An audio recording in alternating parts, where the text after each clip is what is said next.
Hello, I'm Linda Long, the English Language Development Supervisor at the Delaware County Intermediate Unit, and I'm delighted to have this opportunity to share with you some information and tools that can assist you in planning for equitable and meaningful participation of English learners in virtual instruction.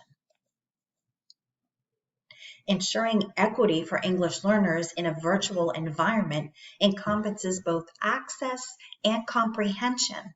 And so it requires consideration of both technology as well as instructional design and practice.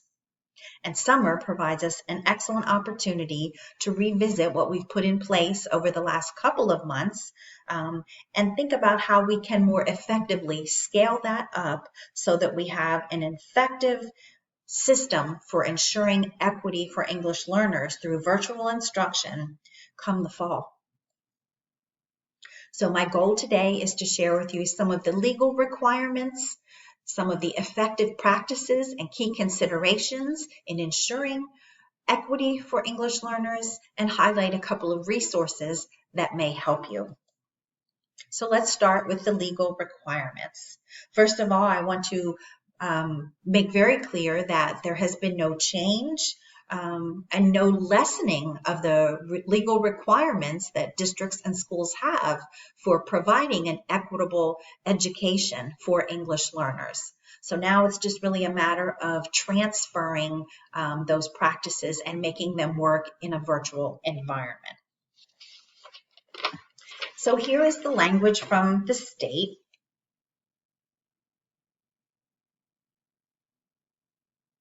And as you can see, the state makes very clear that English learners must be able not only to access content, but to comprehend their instruction and to demonstrate their learning. And so it remains the obligation of all teachers of English learners to take steps to scaffold and adapt their instruction to the proficiency level of students. The federal government similarly has made it very clear, as you can see here, that schools and districts must take steps to ensure meaningful participation in core curriculum, in all programs, and really all activities made available to all students. Finally, I want to also point out that it is important, especially as we plan for the fall and consider instructional schedules as part of various scenarios that we're considering for the fall, that we're reminded that English language development instruction is a required component of the educational program for English learners. Keep in mind, it has its own specialized content, it has a statewide assessment, and it also has federal and state accountability. So it really is incumbent on all districts and schools to incorporate in a meaningful way English language development instruction appropriate for students within the educational plan, even in virtual learning. And so the challenge as we make this shift to virtual instruction is really to ensure that schools and districts are not sort of stopping at providing equal services and supports and instruction for English learners, but that we are really taking those additional steps necessary to ensure the supports are in place for English learners to have an equitable educational experience through access and effective instruction. And hopefully along the way, we are even removing some of those barriers to instruction. So let's go through now some of the key considerations for ensuring equitable access and meaningful participation for English learners in virtual instructions. So number one, provide access to technology. So you have to have a plan for ensuring that ELs have access to the technology and educational resources that are made available to all students. So depending on your context and resources, you may need to be more creative or consider other options to ensure access. You might want to consider prioritizing tools or applications that are cell phone compatible.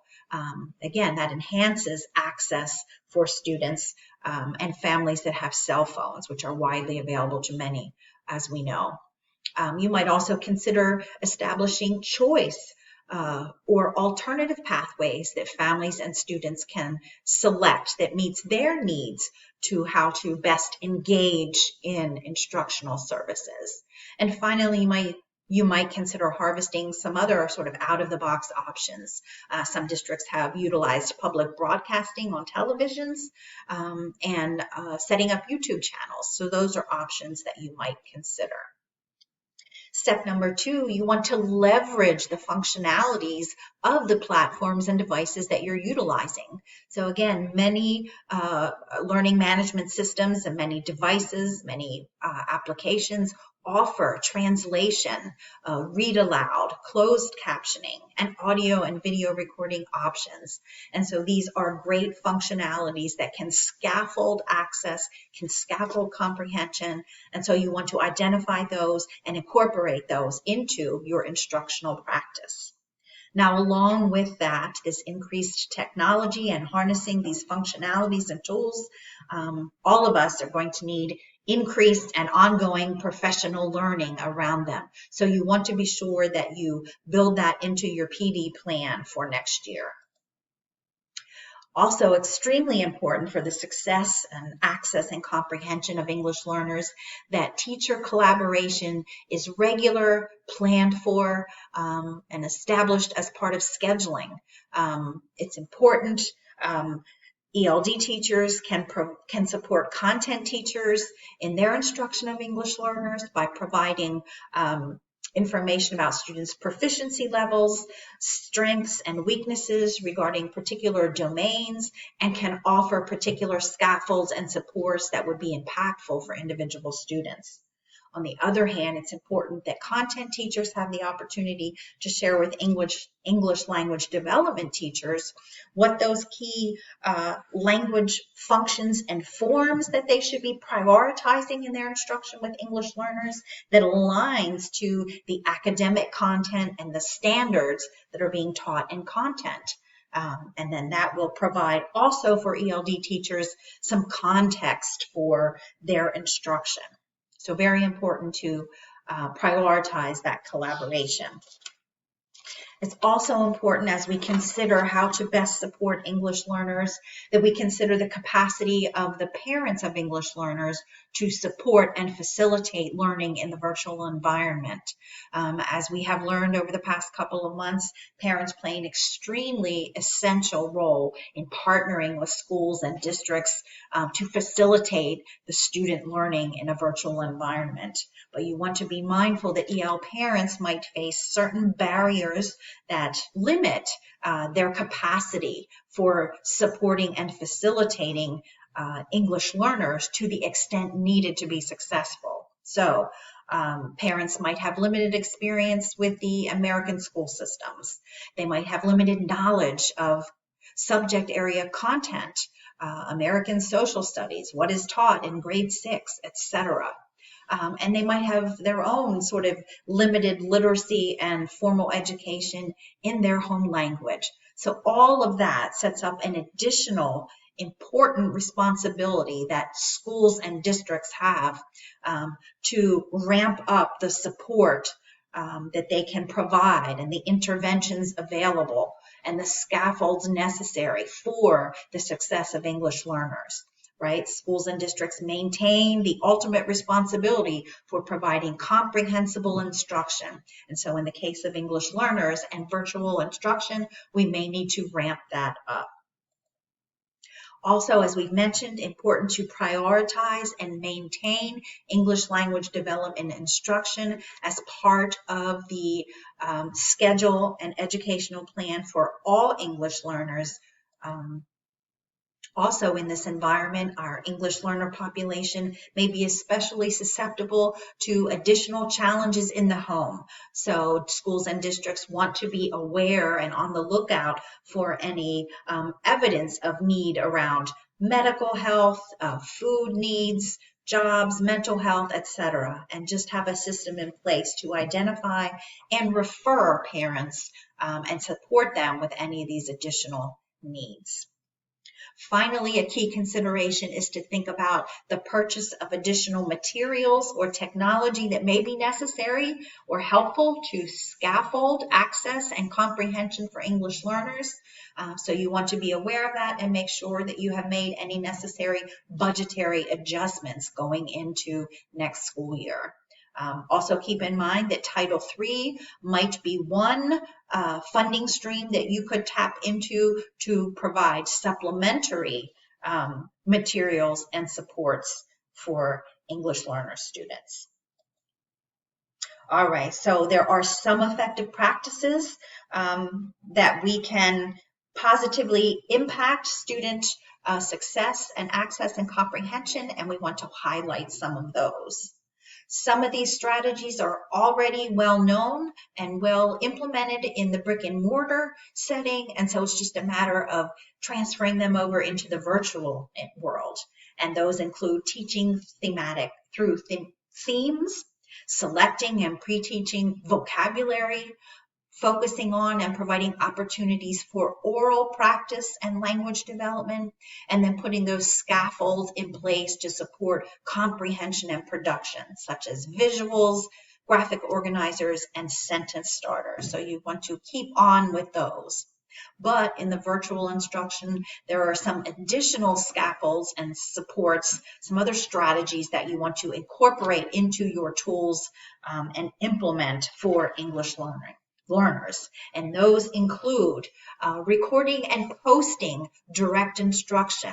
This will allow English learners to preview instruction and vocabulary or to review after the fact. So it gives them some flexibility.